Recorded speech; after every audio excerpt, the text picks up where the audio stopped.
Shalom, saudara yang dikasihi Tuhan, senang bisa berjumpa lagi dalam renungan hari ini. Mari kita berdoa sebelum membaca firman Tuhan.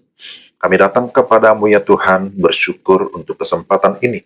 Dan kami memohon anugerah-Mu, pencerahan dari Roh Kudus, sehingga kami dapat memahami firman-Mu dengan baik. Dalam nama Tuhan Yesus kami berdoa. Amin. Pembacaan firman Tuhan dari Bilangan 4 ayat 49. Sesuai dengan titah Tuhan dengan perantaraan Musa, maka mereka masing-masing dibuat penanggung jawab atas apa yang harus dikerjakan dan diangkatnya. Demikianlah mereka dicatat seperti yang diperintahkan Tuhan kepada Musa. Tema renungan kita, sikap yang bertanggung jawab. Bapak Ibu, Saudara yang dikasihi Tuhan, kitab Bilangan pasal 4 berbicara tentang tugas suku Lewi dalam mengangkut perlengkapan kemah suci. Tuhan menetapkan tanggung jawab yang jelas bagi keluarga Kehat, keluarga Gerson, dan juga Merari, sebagaimana kita bisa baca lebih rinci dalam Bilangan pasal 4. Dari bagian ini kita belajar tentang kesetiaan, ketaatan, dan juga tanggung jawab di dalam pelayanan. Mari kita lihat pertama, menyadari bahwa Tuhan yang memberi kepercayaan. Sikap yang bertanggung jawab ditunjukkan dengan sebuah kesadaran bahwa kalau aku bisa melayani, aku mendapatkan satu tugas, itu berarti adalah kepercayaan dari Tuhan. Sikap keluarga Lewi juga demikian. Mereka menerima tugas khusus yang dipercayakan oleh Tuhan kepada mereka. Dan itu tidak boleh ditukar ataupun diabaikan. Keluarga Kehat misalnya bertanggung jawab atas perlengkapan berkaitan dengan tabut perjanjian.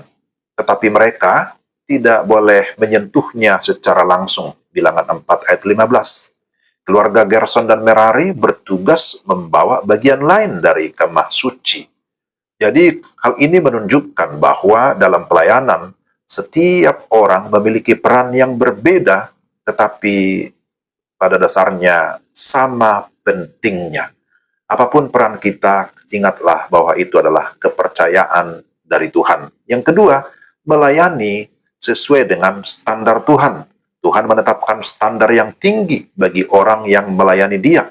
Pelanggaran terhadap aturannya dapat membawa konsekuensi yang serius, bahkan kematian. Sebagaimana Bilangan 4 ayat 18-20.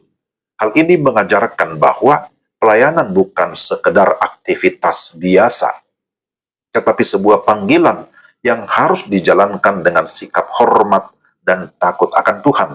Tuhan mau pelayanan dilakukan dalam kekudusan dan motivasi yang benar, yaitu untuk memuliakan Tuhan, bukan untuk kesenangan pribadi, atau sering disebut sebagai mencuri kemuliaan Tuhan. Bukan itu.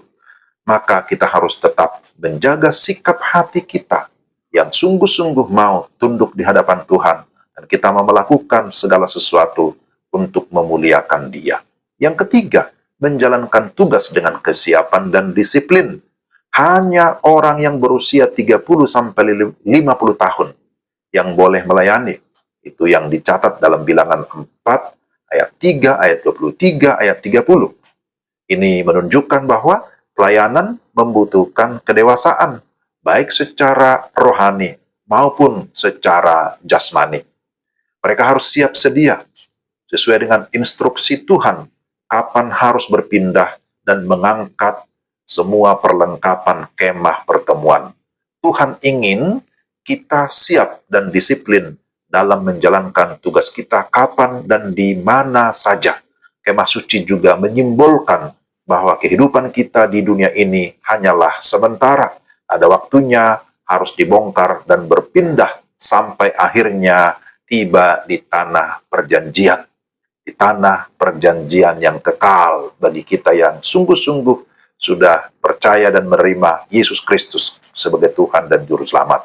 Saudara-saudara, layanan kepada Tuhan bukan hanya tentang melakukan tugas, tetapi juga tentang menjaga kekudusan, ketaatan, dan kesetiaan. Tuhan melihat hati kita dalam pelayanan. bukan hanya apa yang kita lakukan, tapi melihat sampai kedalaman hati kita. Mari kita menjadi orang yang bertanggung jawab terhadap apapun yang dipercayakan kepada kita.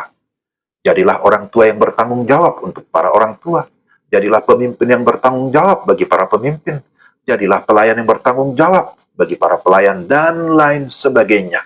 Kiranya Tuhan menolong kita supaya kita sungguh-sungguh bisa menjadi orang-orang atau pribadi yang sungguh-sungguh bertanggung jawab dalam apa yang dipercayakan kepada kita. Mari kita berdoa. Tuhan, terima kasih untuk renungan hari ini.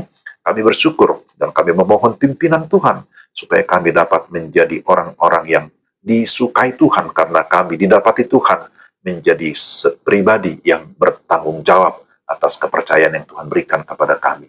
Terpujilah Engkau. Dalam nama Tuhan Yesus kami berdoa dan bersyukur. Amin. Demikian renungan kita hari ini. Tuhan memberkati Bapak, Ibu, dan Saudara sekalian. Selamat beraktivitas. Shalom.